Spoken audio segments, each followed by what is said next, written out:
और 11th accountancy में BRS bank reconciliation statement हम शुरू करने वाले हैं। बैंक रिकॉन्सिलिएशन स्टेटमेंट एक ऐसा स्टेटमेंट होता है जिसके थ्रू एक बिजनेस अपने बैंक के ट्रांजैक्शंस को बैंक से मैच कर सकता है।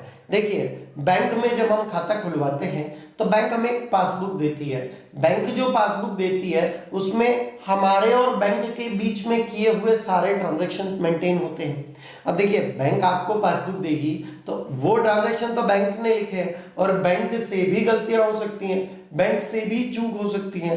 तो आप अपना बैंक ट्रांजैक्शन कहाँ मेंटेन कर रहे हैं? हमने देखो कैश बुक बनाई थी और कैश बुक में हमने बैंक कॉलम बनाया था जिसमें हम बैंक के थ्रू किए गए ट्रांजैक्शन का रिकॉर्ड रखते हैं। तो हमने बैंक का हिसाब कैश बुक में रखा हुआ है और बैंक ने हमारा हिसाब पासबुक में रखा हुआ है, दोनों को मैच करना ये कहलाता है BRS bank reconciliation statement.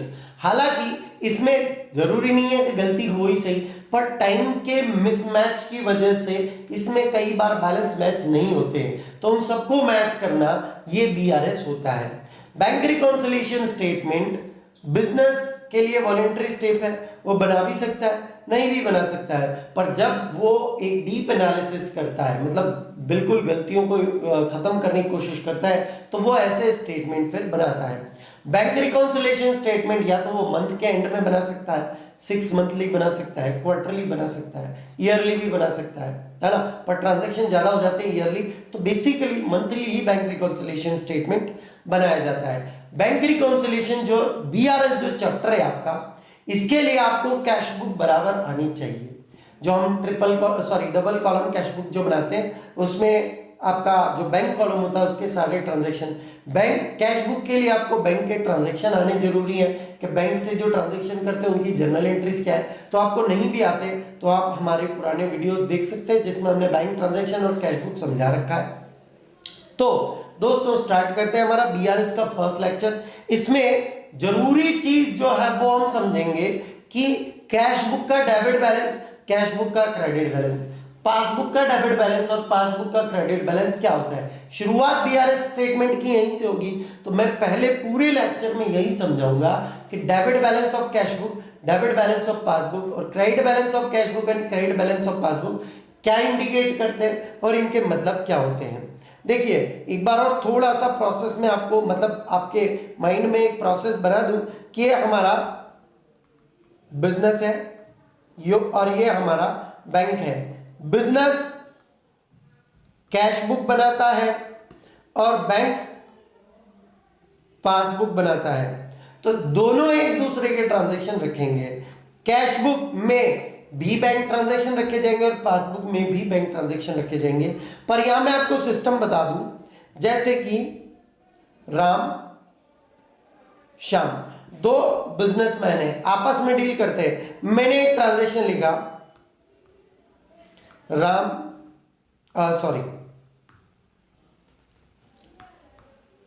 Purchase goods from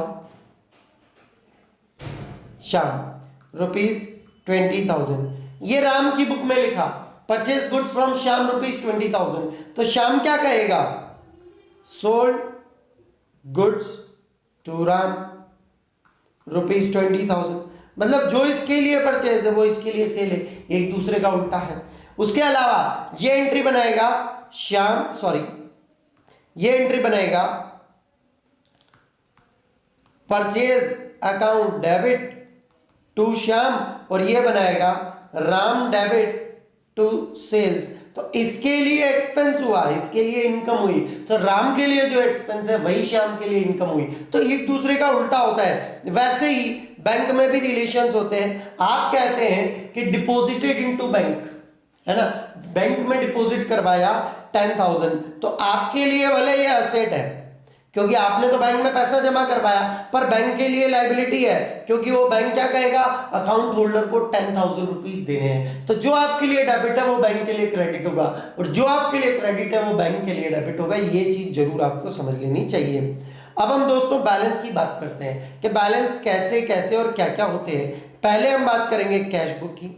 cash book में अगर हम देखें तो ये रही आपकी डेबिट साइड और ये रही आपकी क्रेडिट साइड। देखिए, कैश बुक अगर हम ये बैंक कॉलम भी बना रहे हैं तो भी फंडा कैश बुक का वही होता है, क्या होता है, ये होती है रिसीप्ट साइड, ये होती है पेमेंट साइड। मतलब बैंक में अगर पैसा आएगा तो इस साइड और आपके बैंक अकाउंट से पैसा जाएगा तो इस साइड। ये हम कैश बुक के मुताबिक बोल रहे हैं कि हमारा बैंक बैलेंस बढ़ेगा तो डेबिट साइड में बढ़ेगा और हमारा बैंक बैलेंस कम होगा तो क्रेडिट साइड में। अब मान लिया जाए कि आपने बैंक में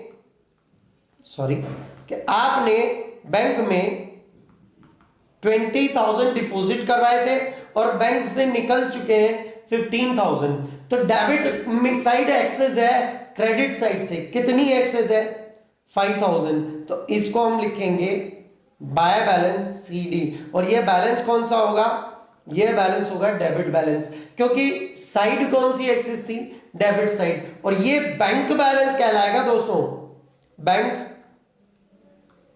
बैलेंस क्यों कहलाएगा, क्योंकि हम कहेंगे कि 20,000 टोटल बैंक में आए थे, हमारे खाते में आए थे, उसमें से 15,000 टोटल खाते से चले गए, तो अभी खाते में कितना बच रहा है, 5,000। तो अगर 5,000 बच रहा है तो हम बोलेंगे बैंक बैलेंस ₹5,000। और ये कौन सा बैलेंस है, ये अकाउंट का कौन सा बैलेंस है, ये डेबिट बैलेंस है। क्यों है डेबिट बैलेंस, क्योंकि डेबिट की साइड एक्सेस थी, इसलिए हम इसको कहेंगे डेबिट बैलेंस। बैंक बैलेंस ₹5,000 कौन सा बैलेंस है, डेबिट बैलेंस। अब इसका उल्टा लेते हैं दोस्तों, क्या उल्टा करते हैं इसका, कि मान लिया जाए कि आपने पेमेंट किया 20, लेकिन आपके बैंक अकाउंट में थे 15,000, 18 कर लेते हैं, 18,000 आपके बैंक में थे और आपने पेमेंट किया 20। पेमेंट कैसे किया, तो हो सकता है आपका करंट अकाउंट, और बिजनेस का तो करंट अकाउंट ही खुलता है, तो बिजनेस में का करंट अकाउंट था, तो आपने डिपॉजिट तो 18 किए थे लेकिन निकाल कितने लिए, 20,000। तो अब 2,000 आपको बैंक को देना पड़ेगा, इसको हम बोलते हैं ओवरड्राफ्ट, और ये बैलेंस हुआ कैरिड डाउन, है ना। और ये बैलेंस कौन सा हुआ, क्रेडिट बैलेंस, क्योंकि टोटल कौन सी बड़ी थी, क्रेडिट की, और टोटल छोटी कौन सी थी, डेबिट की, इसलिए एक्सेस कौन सी साइड हुई, क्रेडिट साइड। तो इसको बोलेंगे भी कौन सी साइड, क्रेडिट साइड, सॉरी इसको बैलेंस को बोलेंगे भी कौन सा बैलेंस, क्रेडिट बैलेंस ही बोलेंगे। भले डेबिट बैलेंस में लिखा है, डेबिट साइड में लिखा है, परंतु डेबिट साइड में तो खाली हमने टोटल मैच करने के लिए लिखा है, बाकी बैलेंस कौन सा है, क्रेडिट बैलेंस। क्यों, क्योंकि टोटल क्रेडिट की बड़ी थी। तो मैं कह सकता हूं कि अगर बैलेंस जो होता है क्रेडिट बैलेंस होता है तो इसका मतलब 2,000 रुपीज आपको बैंक को जमा करने हैं, इसको हम कहेंगे बैंक ओवर ड्राफ्ट ₹2,000। और ये कौन सा बैलेंस हुआ, क्रेडिट बैलेंस। के अगर डेबिट बैलेंस होता है तो वो बैंक बैलेंस है, और अगर क्रेडिट बैलेंस होता है तो वो बैंक ओवरड्राफ्ट है। तो कैश बुक के अकॉर्डिंग डेबिट बैलेंस होता है बैंक बैलेंस, मतलब आपका पैसा बैंक में रखा हुआ है, और क्रेडिट बैलेंस मतलब होता है बैंक ओवरड्राफ्ट, मतलब आपको बैंक को देना है। पासबुक के हिसाब से देखते हैं, पासबुक के हिसाब से क्या देखते हैं, देखो पासबुक बनाता है बैंक पासबुक बनाता है, तो बिल्कुल कैश बुक की अपोजिट होगी। कैसे, जैसे बैंक में आपने डिपॉजिट किया, कितना डिपॉजिट किया 20, तो ये बैंक के लिए भैया लायबिलिटी होगी, और लायबिलिटी बैलेंस को कहां लिखेगा, बैंक क्रेडिट में, है ना, क्योंकि आपने जब डिपॉजिट किया था, ये देखो 18, तो आपके लिए एसेट था, इसलिए आपने कौन सी साइड में लिखा था 18, क्योंकि आपको बैंक से लेना था। लेकिन बैंक क्या बोलेगा कि 20,000 सामने वाले ने हमारे पास डिपॉजिट किया है, तो ये हमारे लिए लायबिलिटी है, क्योंकि हमें उसको देना है। अब मान लिया जाए कि आपने बैंक में डिपॉजिट किया 20,000, तो बैंक उसको कहां रखेगी, क्रेडिट में। देखिए हम जब एटीएम से पैसा निकालते हैं तो मैसेज आता है amount debited from your account. Amount debited from your account मतलब आपके अकाउंट से पैसा निकाल लिया गया है। मान लो आपने एटीएम से 10,000 निकाला, तो मैसेज क्या आएगा, अमाउंट डेबिटेड, ये डेबिटेड फ्रॉम योर अकाउंट, तो 20 में से 10,000 आपके अकाउंट से निकाल लिए गए हैं, तो आपके खाते में अभी भी कितना पड़ा है, 10,000। ये आपका बैलेंस CD लग गया। और ये कौन सा बैलेंस है दोस्तों, ये आपका क्रेडिट बैलेंस है। कौन सी साइड बड़ी थी, क्रेडिट की। तो मान लो आपने जमा करवाए थे 20, उसमें से निकाला 10 है, तो बैंक क्या कहेगा, भैया 20,000 सामने वाले का जमा था तो हमारी लायबिलिटी बनती है, हमें 20,000 देना है, उसमें से 10,000 को निकाल ले गया तो 10 तो कट हो गया, तो कितना बचा 10,000, हमें 10,000 और उसको देना है। किसको? अकाउंट होल्डर को। ये बैंक बोल रही है, लेकिन अकाउंट होल्डर क्या बोलेगा? 10,000 उसके लिए क्या पड़ा है? Bank balance. तो अगर पासबुक के हिसाब से मैं देखूं तो पासबुक का 10,000 जो आ रहा है ये आ रहा है बैंक बैलेंस, और ये कौन सा बैलेंस है? ये बैलेंस है क्रेडिट बैलेंस। तो जहां बैंक बैलेंस डेबिट बैलेंस था कैश बुक के लिए, वहीं बैंक बैलेंस क्रेडिट बैलेंस होगा पासबुक के लिए। बैंक बैलेंस मतलब होता है आपके बैंक में कितना पैसा पड़ा है। अब इसका अपोजिट देखते हैं। मान लिया जाए अकाउंट होल्डर ने 20,000 बैंक में डिपॉजिट करवाया, लेकिन विड्रॉ कर लिया 35,000। विड्रॉ कर लिया मतलब किसी को चेक दे दिया, निकाल लिए 35। तो कौन सी साइड एक्सेस है? डेबिट साइड एक्सेस है। ये बैलेंस आएगा बाय बैलेंस सीडी।